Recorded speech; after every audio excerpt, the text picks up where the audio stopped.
Hello दोस्तों, स्वागत है आपका वीएसआर में। तो जैसे कि आपको पता है कि हमारे चैनल पे क्लास 10 मैथमेटिक्स के वीडियो ऑलरेडी स्टार्ट हो चुके हैं। पॉलिनोमियल्स और area related to circle already चल रहे हैं। उसी कड़ी में आज हम एक नया सीरीज स्टार्ट करने वाले हैं, ट्रिग्नोमेट्री। ट्रिग्नोमेट्री जैसा कि आप नाइन्थ में कुछ कुछ पढ़ चुके हैं, लेकिन फिर भी आज हम बेसिक से स्टार्ट करेंगे। तो देखेंगे कि कुछ ट्रिग्नोमेट्रिक रेशियोज होते क्या हैं और फिर उनकी वैल्यूज कैसे याद रखते हैं।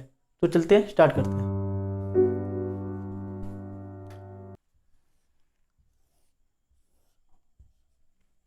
ये एक राइट एंगल ट्रायंगल है, इसको हम नाम दे देते हैं ABC। और ये राइट एंगल का सिंबल है, यानी कि ये एक समकोण त्रिभुज है।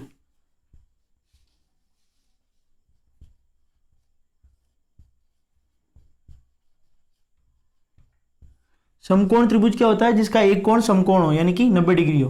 तो ये वाला कोण 90 डिग्री है, तो ये 90 डिग्री वाले कोण के सामने वाली भुजा को हम कर्ण बोलते हैं, इंग्लिश में हाइपोटेन्यूज। और ये कोण कोई थीटा मान लेते हैं। ये थीटा कुछ भी हो सकता है, 10 डिग्री, 20 डिग्री, 30 डिग्री, 40 डिग्री, लेकिन हम इसको थीटा मान लेते हैं कि ये कोण थीटा है। तो इसके थीटा के जो थीटा हमने अज्यूम किया, इसके सामने वाली भुजा को हम लंब नाम देते हैं, लंब। इंग्लिश में हम नॉर्मल भी बोल देते हैं इसको, ठीक।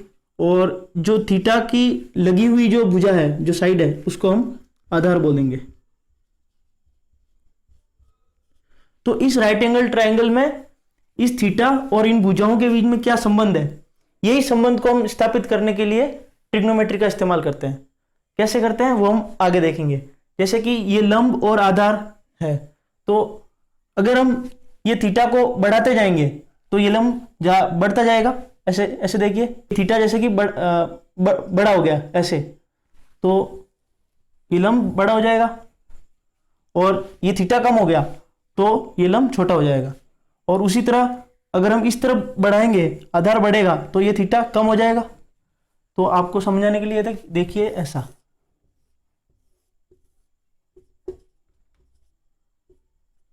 तो ये θ2 इस केस में θ1 से बड़ा है, क्योंकि आधार छोटा है और इसमें आधार बड़ा है। तो इससे हमें समझ में आता है कि इस कोण और इन भुजाओं के बीच में संबंध तो है।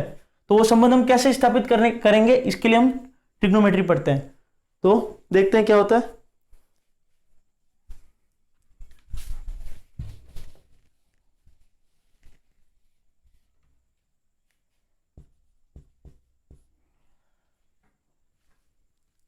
तो ये जो भुजा है लंब और ये जो भुजा है कर्ण, इनका अनुपात लंब बटा कर्ण, इनका जो अनुपात है उसको इस थीटा का साइन बोलते हैं। ये वैसे तो आपने इतना बेसिक से 9th में पढ़ रखा होगा, लेकिन फिर भी हम थोड़ा सा स्टार्ट से देख लेते हैं क्या होता है। तो ये लंब बटा कर्ण, यानी कि इन दो भुजाओं का अनुपात इस कोण का साइन होता है। और इसी तरह इस भुजा और इस भुजा, यानी कि आधार और कर्ण, यानी कि बेस और हाइपोटेन्यूज, इनका जो रेशियो होता है, जो अनुपात होता है, वो इस कोण का कॉस होता है।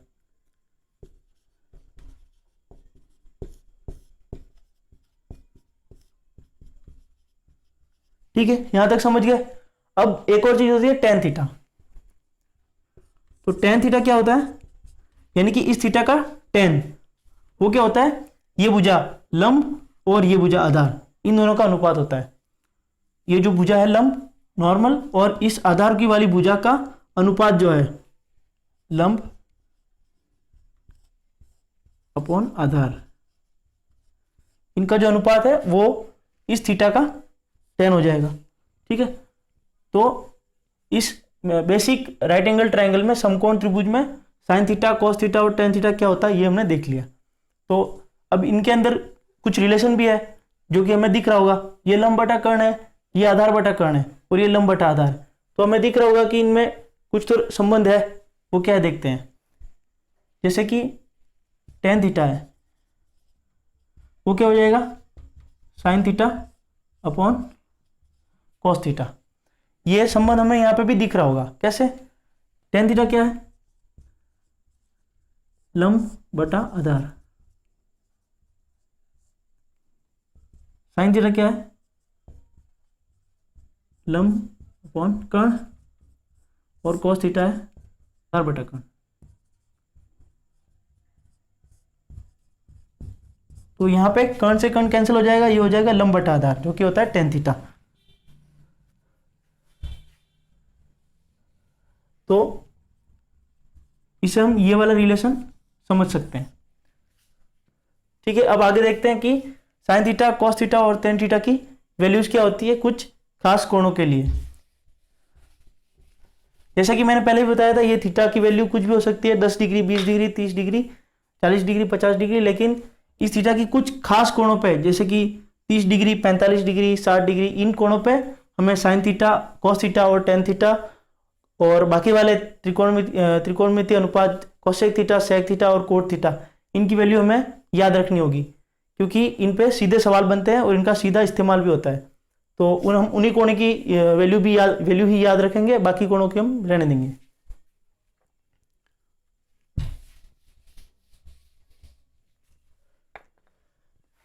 तो जिन कोणों की वैल्यू हमें याद रखनी है वो कौन से हैं? 0 डिग्री, 30 डिग्री, 45 डिग्री, 60 डिग्री,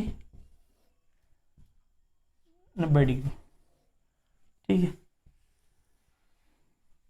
तो इस तरफ हम लिख देते हैं sine theta, cos theta, tan theta, cosec theta, sec theta और कोट थीटा।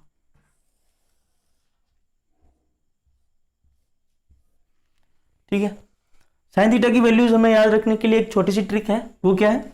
हम साइन थीटा वाले रो में 0 से 1 तक बढ़ते हुए लिखेंगे। कैसे? ये लिखा 0, यहाँ पे लिखा 1/4 यानी कि पाव, यहाँ पे लिखेंगे हम आधा 1/2, यहाँ पे लिखेंगे 3/4 यानी कि पौना, यहाँ पे लिखेंगे 1। ठीक है, अब हम इन सब का स्क्वायर रूट कर देंगे यानी कि वर्गमूल कर देंगे।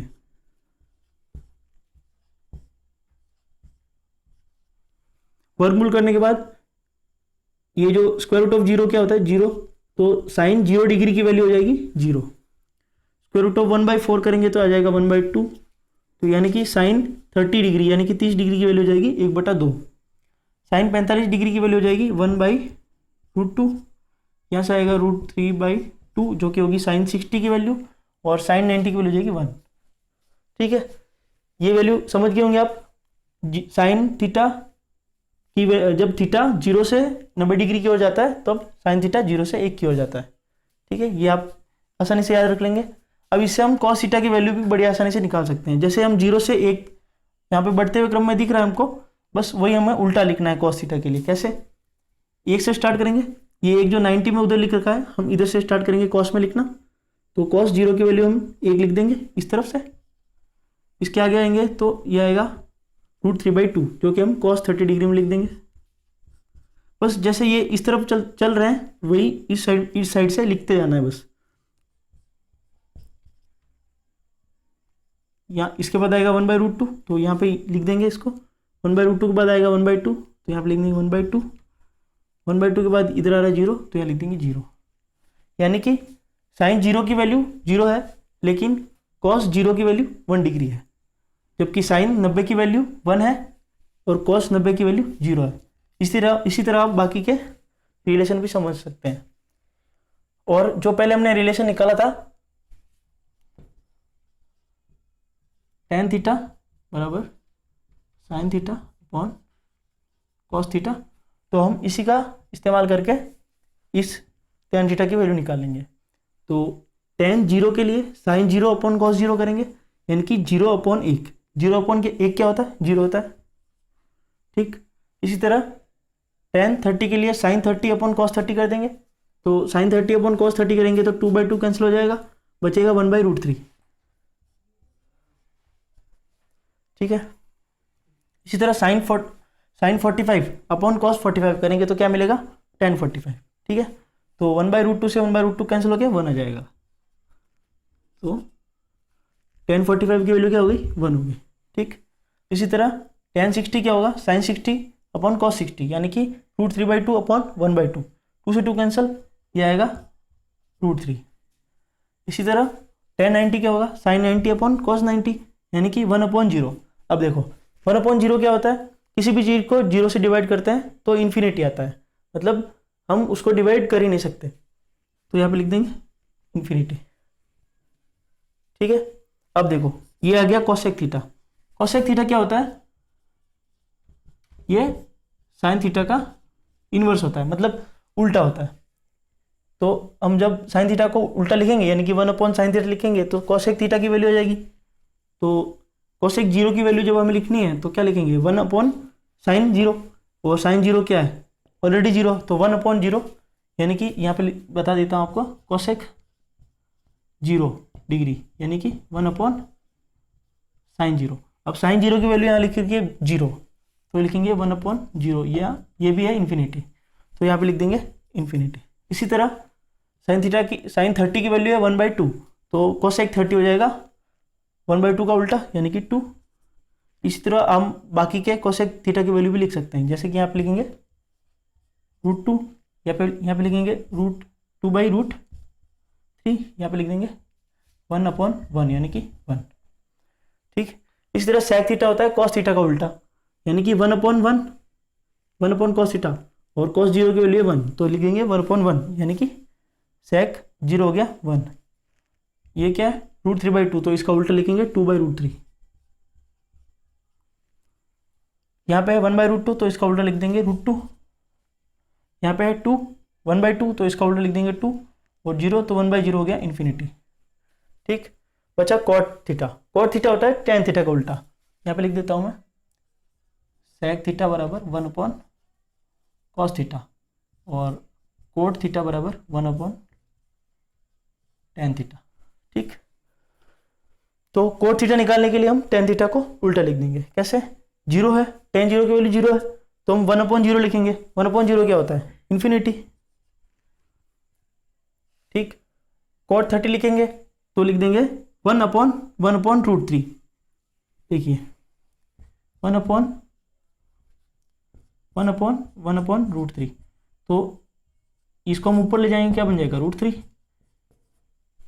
तो यहाँ पे लिख देंगे √3। ये क्या हो जाएगा 1/1 यानी कि 1, √3 का 1/√3, और इन्फिनिटी 1/∞ होता है 0, तो यहाँ पे लिख देंगे 0। ठीक,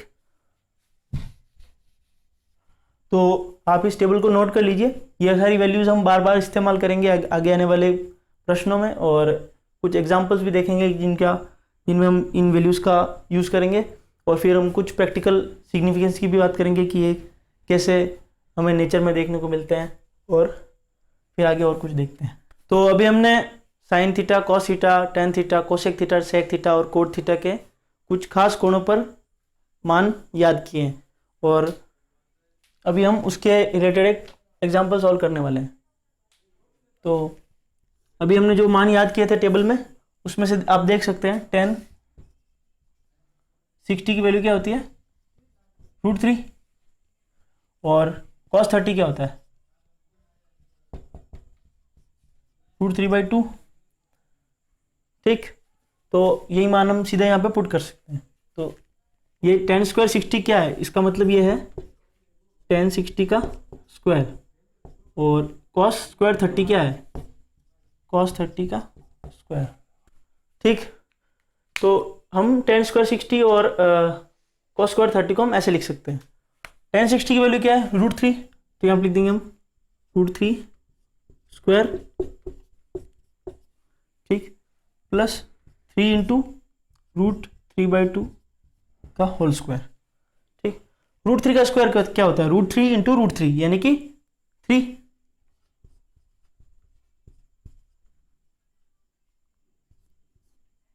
प्लस 3 इंटू √3/2 इंटू √3/2, ये हो गया स्क्वायर। तो हम इसको क्या लिख सकते हैं, 3 लिख सकते हैं, प्लस इसको क्या लिखेंगे, 3 इंटू √3 इंटू √3 हो गया 3, और 2 इंटू 2 हो गया 4। इसको और आगे सिंप्लीफाई करेंगे, 3 प्लस 3 इंटू 3/4 यानी कि 3 प्लस 9/4। इसको हम एलसीएम लेके लिख सकते हैं 4 हमने एलसीएम ले लिया, तो 3 के नीचे 1 है, 1 को 4 में डिवाइड करेंगे तो 4 बार जाएगा, तो 4 इंटू 3 करेंगे तो क्या आएगा 12 यानी कि 12, प्लस 4 को हम 4 में डिवाइड करेंगे तो 1 बार जाएगा, तो 1 को हम 9 से मल्टीप्लाई करेंगे तो आएगा 9, तो 9 को हम यहाँ लिख देंगे, एलसीएम ऐसे लेते हैं, 12 9 हो गया 21 और ये बचे 4, तो इसका आंसर आ गया 21/4। ये बेसिक वैल्यूज का यूज करके हमने ये एग्जांपल सॉल्व किया। इसके आगे हम नेक्स्ट लेक्चर में पढ़ेंगे। तब तक आप VSR इंटीग्रेशन से जुड़े रहिए और लाइक शेयर और सब्सक्राइब कीजिए।